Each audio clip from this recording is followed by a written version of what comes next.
What's going on, everybody? Welcome back to the Yankees Avenue Show on the Yankees Avenue YouTube channel. As usual, I'm Patrick Hennessy. That's Dan Rourke. Dan, how are we doing on this terrific Tuesday morning? Horrific Tuesday. You're absolutely right, Pat. I'm doing great, man. We're finally just about in my time of year. Now, I've been having to do a lot of BS over the last couple of weeks, mostly for March, right? But I've been saying to myself, just get to this week and everything will be okay because Thursday night, midnight Friday, and will be the show drops. Big day for me. You know how I am about my franchise. Huge day. And then a week after that, opening day, we're kind of there, Pat. So I'm doing well. How are you?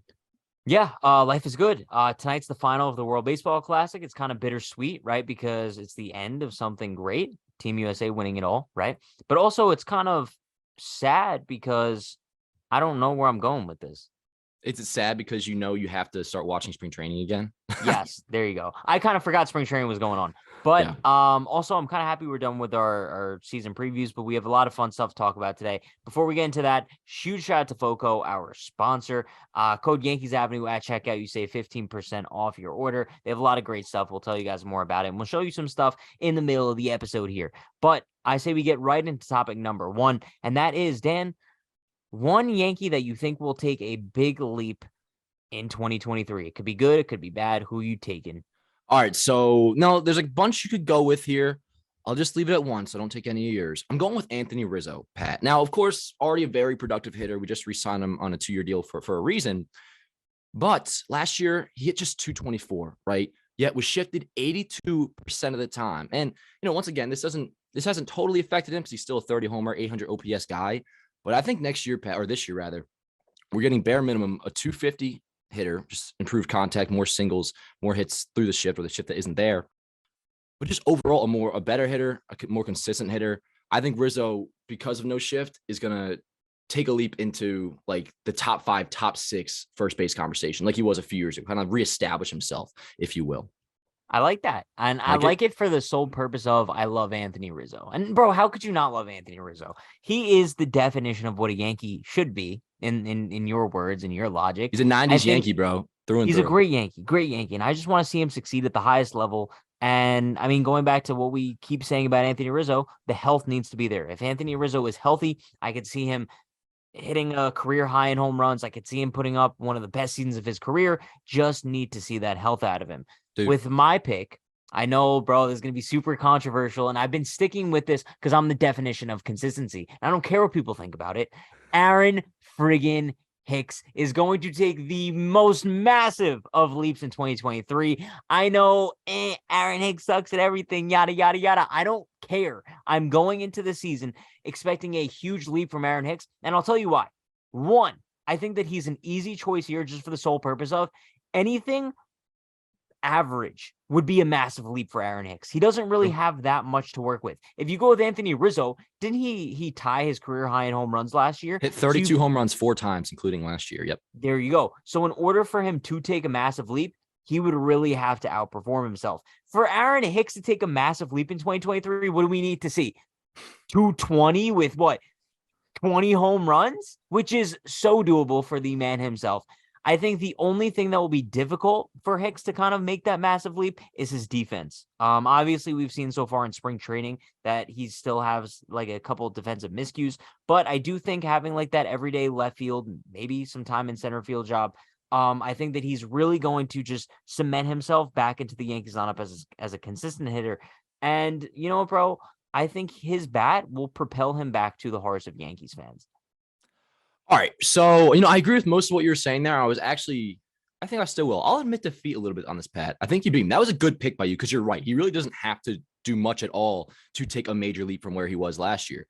Now, I want to go back though. You said what was your like good year for him? 220 average with Like 20 220 homers? with 20 homers, yeah. I don't think 20 homers is happening at a Hicks. I mean, it's possible. I won't predict it. Dude, give me if he hits 230 with get the OBP to 350, which, hey, to give him, I guess, some credit last year, while he hit 216, he did have a 330 OBP. So, like, the walk skill or the getting on base skill was still kind of there. Jesus Christ. I just called it a walk skill. That is horrible. But if he can get on base at a 350 clip, dude, and like hit 15 home runs, to me, dude, that would be the biggest W in the world. And then, yeah, definitely the defense, which I don't know what happened with that, by the way. Like, when did Hicks turn into like, I mean, of course, with age, you'll see a guy like slow up and like we've seen the arm strength. That all makes sense to me go down. But what is with some of these plays, man? They kind of just where he seems like his brain turns off a little bit. I don't know where that came from. Hopefully, that we got to get that fixed.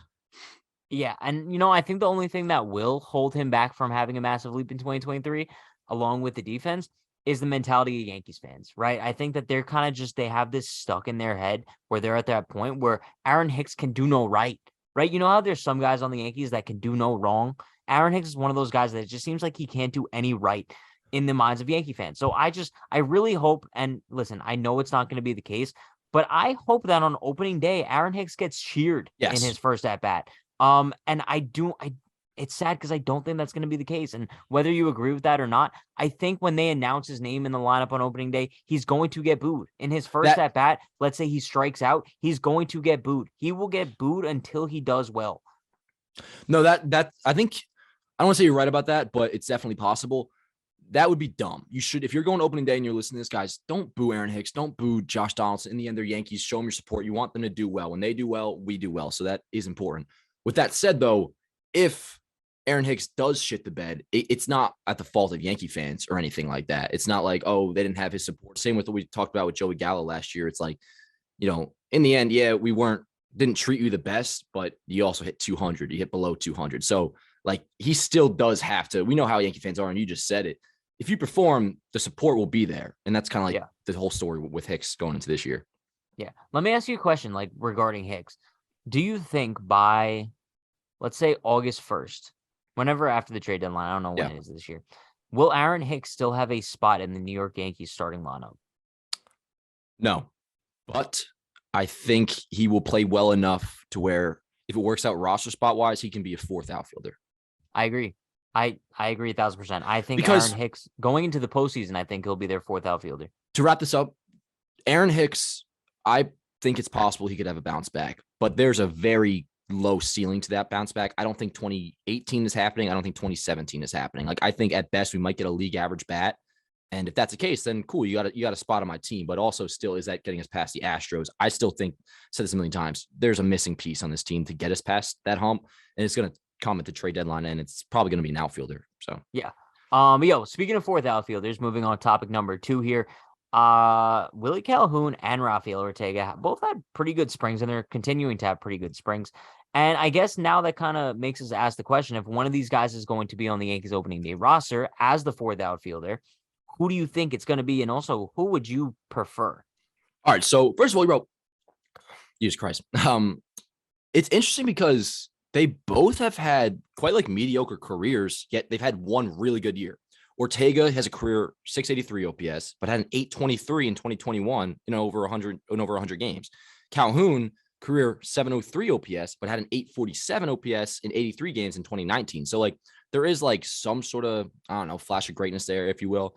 For me, though, I'm going to go with Ortega. Nothing against Calhoun. I just think, dude, Ortega's swing in Yankee Stadium, not only that, but he actually has kind of a presence in the box, not going to lie. For a dude who has a career OPS below 700, he kind of looks intimidating in there. But also defense, he can play all 3 outfield positions, including center field. Calhoun can't really do that. And just overall, I think Ortega's the better athlete. So that, along with the fact that career year I just spoke of, wasn't that long ago. I mean, 2021, that's only 2 years ago. So with all that, I think I would go Ortega, but both have had pretty damn good springs. Yeah, I mean, for the sake of debate, I'll go with Calhoun.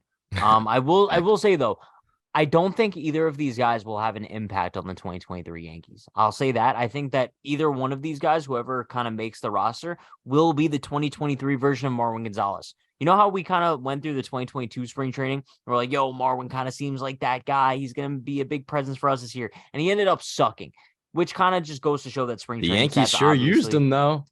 They did. Yeah. I mean, sure. But he didn't really have like that big impact positively. So I think it kind of just feeds that narrative that spring training stats don't always equal major league roster stats. Willie Calhoun, Rafael Ortega, over under combined 10 home runs this year. Combined over? Really? I think that's kind of fair. I mean, that's also like talking big league homers. Like, yeah.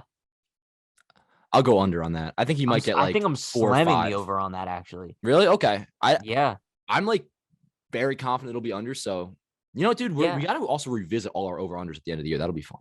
Yeah. We're going to have to like hire somebody to do that, actually. Sure. But like going back to this topic for a minute, I'm taking Willie Calhoun just for the sole purpose of I like his presence in the box more than Rafael Ortega. I know, like, just Really? going based on the eye test here, and that's kind of like what presence is. Um, I really like Willie Calhoun and kind of what he provides. He's a smaller guy, but he has big pop. And I know he's probably like not the most athletic guy out there, but correct me if I'm wrong. And I don't think he's played this position in a while. He came up as a second baseman, no? He came up as it looks like he's never played a game that wasn't in the outfield Oh yeah, no, or yeah, no, DH. yeah, Sorry, but yeah. one more thing on Calhoun. This isn't a diss, but just to complete my case here. Talk about the career years. His came in the juice ball era of 2019, whereas Ortega's came in 2021, where it was like the most dead ball of all time. So, But would either one move the needle for you? no, absolutely not. Okay. Nah, They're like pretty I said, interchangeable. I think combined less than 10 homers coming out of them this year. So Well, I'm still slamming the over on that. I'm we'll just see. saying. Also, We'll because see, I'm pal. taking into account like they might get those home runs for another team. Dog, I said for the Yankees, didn't I? Either way, I'm slamming the over. But before we get into topic number 3 here, I want to give a huge shout out to FOCO. They have the best merchandise for every single team out there, whether you're a baseball fan, football fan, basketball fan, soccer fan, hockey fan. They have the best merchandise all around. They have the best bobbleheads all around. Dan, where else are you getting an Aaron Judge 62 home run bobblehead that looks like this? Look at that, bro. Look Nowhere, at that. dude. It's They're only at beautiful. FOCO. That'd be a knockoff if somebody else sold that. Look at all this shit, bro. That's really fire. It's all by in the way. frame. All these bobbleheads they got way more than this too. This dope hat. I've showed you guys my Outer Banks board shorts before.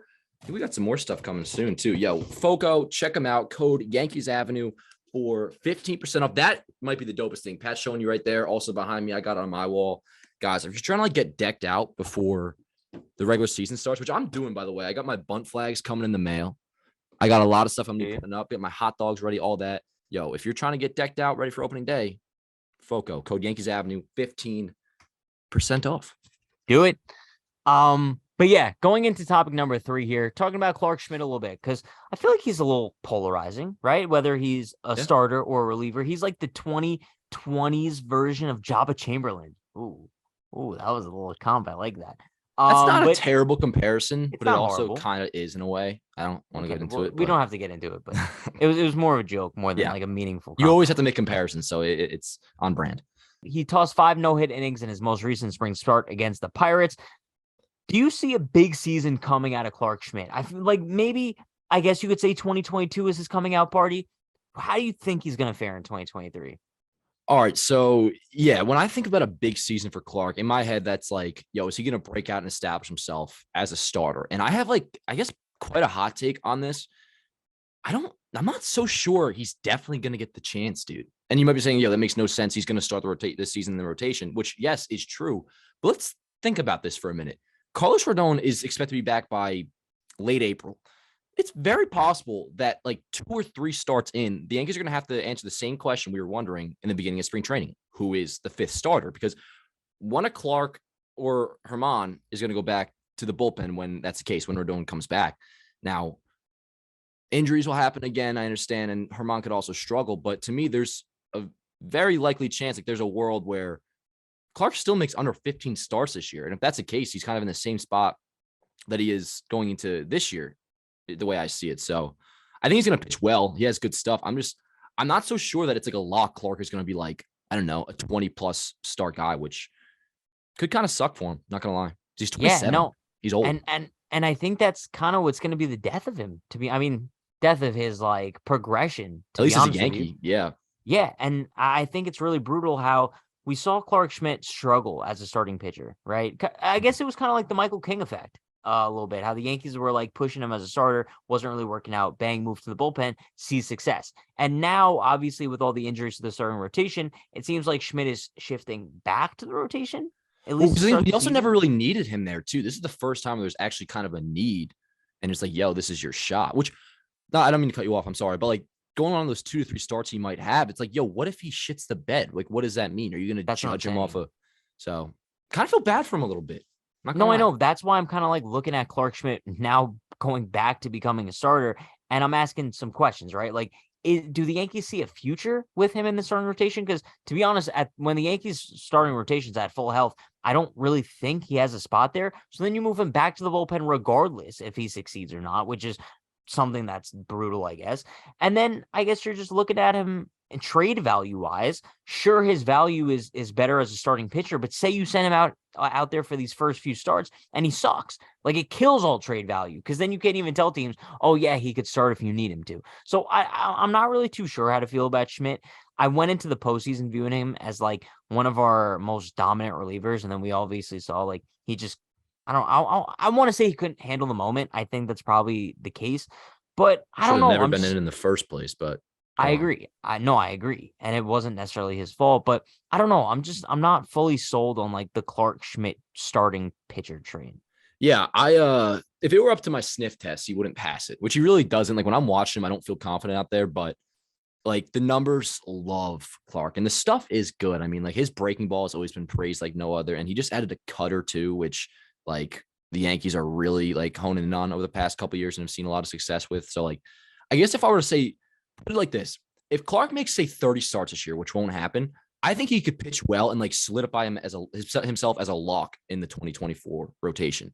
I just, like I've been saying, I don't know. It's like such a sure thing that he's going to get a legitimate shot at the starting rotation, like we all think he will. So, well, I think it depends on a couple things, right? One, depends on the health of Luis Severino, and also depends on the health of Carlos Rodon. Bro, if Rodon takes a while than they expect him to, like, let's say he doesn't come back in April, let's say he comes back in June, Clarke is going to get a lot more opportunities to prove himself. And also, let's say Sevy goes down with his inevitable injury, Clarke's going to have some more time there as well. So yes, relating back to Sevy too, Sevy's a free agent at the end of the season. If Schmidt dominates in the rotation, they could kind of view that as, yo, we kind of have our Sevy replacement in Clarke Schmidt, and we don't have to go out and get a starter to replace him. Well, dude, and that's a very big motivating factor for them, is like the cheap contractual control. Because if you are able to, all right, you got yourself a starter in Schmidt, you have him for the next, I think, 4 years he still has under control with the Yankees. So that's definitely a big part of it. But also, I mean, you mentioned the injuries, and that's true. However, still, like, I'm not so sure, like, what would Clarke consider? I don't want to say like a fair shake, but like this year, his starts, even if he makes like 15 or 16, like them coming scattered over, like, all right, you're in the first 3 weeks of the season, you're in the rotation, and then Rodon's back. All right, 2 months later, somebody gets hurt. You get a couple starts here, and then 2 months later, you know what I'm saying? Like, still, like, that doesn't give him a full opportunity to prove himself. And I'm not saying there's anything much you really can do. Obviously, like when Rodon's back, and then eventually Montas too, which is quite possible he comes back in August. Like, the guys that are better than him should be in the rotation, but like, we might be headed towards like a requested trade situation here come the deadline, Pat. I don't know. No, I wouldn't put it past him, but also at the same time, like, I couldn't blame him either. No, you know, I wouldn't blame him. It's Jabba Chamberlain. Sorry, not sorry. Especially when you get to that age of about 27. Like 26 is always what I consider like the last year of like a prospect being young. And obviously 27, Clarke is still young. What? Why? Because of Judge? No, it just, ever since I was young, that's just the age in my head. Like, if you're 26, I still consider you like a prospect. Like Florial, for example. Like, they were talking the other day and Talking Yanks. They were like, is he still a kid or not? And I was like, yeah, I think so. Like, he's 25. But if you were 27, then it's like, nah, you're an adult. Also, your prime is considered 27 to 32. So I don't know, but it's a make or break year, that's for sure, for Clarke. I agree. You know what else, Dan? Moving on to topic number 4. You know what it's a make or break year for? Who? The WBC. Like I said to start off today's show, I kind of made it, but go on. No. Okay. Well, you get, bro. I'm sorry, bro. I'm kind of roasting your transitions today, or no, I know. I take it back. I apologize. But yeah, tonight is the championship game. USA versus TBD as of right now, because we're recording before the semifinal on Monday night. But listen, I want to say one thing that I know we kind of mentioned this in previous episodes. I love the World Baseball Classic, and I think the 2023 edition has been the best by far. I mean, if you look at the numbers, I saw this stat the other day. I think it was like 62% of Puerto Rican households watched one. I think it was the Puerto Rico versus Mexico game. Absolutely insane to think about, bro. That's more numbers than the Super Bowl. Just the moments that we're witnessing, the great baseball games that we're watching. I mean, Trey Turner has become an American hero in the span of 3 games. His grand slam against Venezuela on Saturday night was one of the most electric moments I have witnessed in baseball history. And I'm not even exaggerating when I say that. That's a moment that's going to go down in history, bro. Might not go down in the history books, but people will remember where they were for Trey Turner's grand slam. And I mean, just overall, I think it's great for the game of baseball. And I think it kind of just goes to show that baseball doesn't need things like the pitch clock, banning shifts, bigger bases, stuff like that in order to increase the viewership and to increase the broad scale of viewership. I think that they just need more fun in the game, bro, because the World Baseball Classic is playing under the same rules as prior to 2023, and it is the most electric game of baseball that we have ever seen. But like one rebuttal, like to those people who are saying like these are meaningless games and whatnot, who are you to say that these games are meaningless when you have players saying that these games are more meaningful than any World Series game they played in, right? They asked Trey Turner in the post-game interview after he hit that big grand slam, like, where does this compare? He's like, bro, this is toe-to-toe with any World Series game I've played in. You have guys like Adam Wainwright saying that this is the most fun I've ever had playing the game of baseball. You have plenty of players on the Dominican team saying that winning the World Baseball Classic would mean more to them than winning a World Series. So when you have the players who are actually playing the sport saying that this means more to them than some aspects, like, sure, you as a person, it might not. And bro, to me, I would much rather see the Yankees win the World Series, but you can't deny the fact of how important this is to the players that are playing the game. It's absolutely important, and that's fine. The one area I don't want to see where I draw the line, because you can feel how you want to feel. Just what leaves a bad taste in my mouth is the players saying that it would mean more to them to win the WBC than the World Series. Like, I get it.